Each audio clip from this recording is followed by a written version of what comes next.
आज ओतूर शहरामध्ये बांधकाम कामगार श्रमिक सेना जुन्नर आंबेगाव या माध्यमातून या बांधकाम कामगार श्रमिक सेनेचे संस्थापक अध्यक्ष आदरणीय दीपक मेहत्रे सर व जुन्नर आंबेगाव तालुका अध्यक्ष विशाल भाऊ शिरसाट, सचिव कांचन वाघमारे, कार्याध्यक्ष क्रांती सावळे, उपाध्यक्ष मालन गायकवाड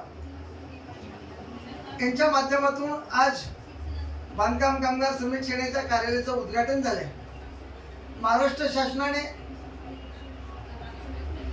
कामगारांसाठी लाभार्थी म्हणून जो उपक्रम चालू केलेला आहे, कामगारांना मिळणारं साहित्य, हेल्मेट, घरातल्या उपयोगी वस्तू, ह्या सर्व वस्तूंचं वाटप या कार्यालयाच्या माध्यमातून आज जुन्नर तालुक्यातील लाभार्थ्यांना करण्यात आलं।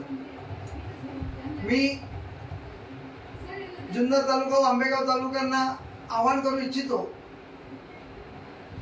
ज्या कामगारांना, ज्या मजुरांना आपली नोंदणी करायची असेल तर सदर ओतूर शहरात बांधकाम कामगार सेनेचं कार्यालय झालेलं आहे, डॉक्टर बागुल सरांच्या शेजारी सदर कार्यालयात येऊन आपण आपला फॉर्म भरा। त्या माध्यमातून महाराष्ट्र शासनाकडून लाभार्थ्यांना वस्तूंचा लाभ मिळणार आहे। तो फायदा घेण्यासाठी जुन्नर व आंबेगाव तालुक्यातील कामगारांनी, मजुरांनी याचा लाभ घ्यावा। धन्यवाद।